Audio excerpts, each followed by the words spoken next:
പശ്ചിമേഷ്യൻ സംഘർഷത്തെ തുടർന്ന് പ്രധാനമന്ത്രി മുന്നോട്ടുവെച്ച നിർദ്ദേശങ്ങളിൽ വലഞ്ഞ ജനങ്ങൾ. പ്രതിസന്ധി ഏറ്റവും അധികം സാധാരണക്കാരായ ജനങ്ങളെയാണ് ബാധിക്കുക.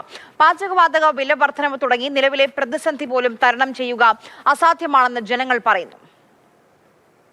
പശ്ചിമേഷ്യൻ സംഘർഷത്തിന്റെ പശ്ചാത്തലത്തിൽ പ്രധാനമന്ത്രി നരേന്ദ്രമോദി ജനങ്ങൾക്ക് മുന്നിൽ ചില നിർദ്ദേശങ്ങൾ വെച്ചിരിക്കുകയാണ്.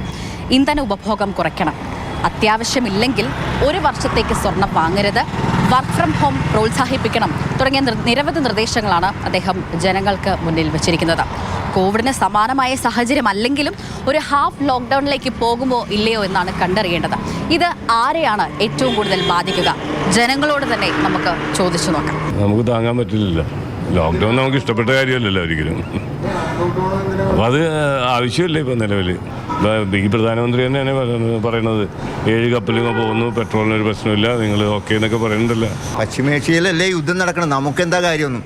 ഇപ്പം നമ്മുടെ അടുക്കള വരെ സാധനം കത്തില്ലേ. പെട്രോളിന് വില കൂടിയാൽ എല്ലാ ആവശ്യ സാധനങ്ങൾക്കും വില കൂടും. ജനങ്ങൾ നട്ടല്ലൊടിയും ജനങ്ങളുടെ. അല്ലെങ്കിൽ തന്നെ ഭയങ്കര ദൂർത്ത് സ്വർണം വാങ്ങിക്കുക, പെട്രോൾ അടിക്കുന്ന മനുഷ്യനൊക്കെ ഈ പറഞ്ഞ മാതിരി എന്താ ചെയ്യുക? പ്രധാനമന്ത്രിക്ക് അങ്ങനെ പലതും പറയും. അയാൾക്ക് വലിയ വിവരമുണ്ടോ?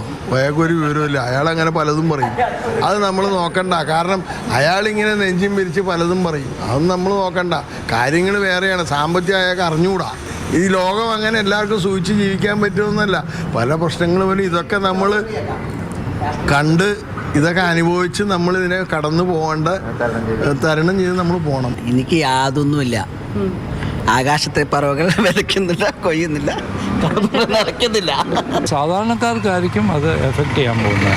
അപ്പോൾ മിഡിൽ ക്ലാസ്, അപ്പോൾ മിഡിൽ ക്ലാസ്സിനൊന്നും വലിയ പ്രോബ്ലം ഇല്ലാതെ they will manage with induction കുക്കേഴ്സും അതൊക്കെ വെച്ച് അവർ മാനേജ് ചെയ്യുമായിരിക്കും. പക്ഷേ otherwise the general people are going to be affected. ഇതിന് എന്തെങ്കിലും പ്രൈസ് കൂടിയിട്ടുണ്ടെങ്കിൽ, പിന്നെ ഒരിക്കൽ കൂടിയാൽ പിന്നെ അത് ഇറങ്ങുന്ന പ്രശ്നമാണ് അനദർ തിങ്.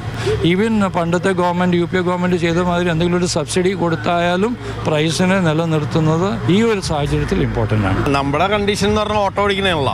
അപ്പോൾ എല്ലാത്തിനും ഇത് കൂടി കഴിഞ്ഞാൽ നമുക്ക് ആകെ കഷ്ടപ്പാടായിരിക്കും. സാധാരണക്കാർക്ക് ഒരു രക്ഷയില്ലാത്തൊരു കണ്ടീഷനാവും.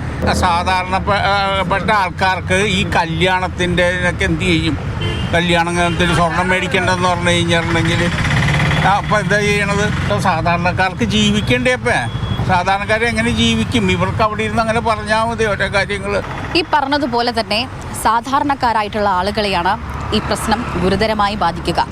കോവിഡിനെയും പ്രളയത്തെയും ഒക്കെ അതിജീവിച്ചവർ ഇതും അതിജീവിക്കുമെന്ന ആത്മവിശ്വാസത്തിലാണ്. ക്യാമറമാൻ മനോജ് മാടശ്ശേരിക്കൊപ്പം സ്നേഹാമോൾ ലൈനാൻ, മാതൃഭൂമി ന്യൂസ്, കൊച്ചി.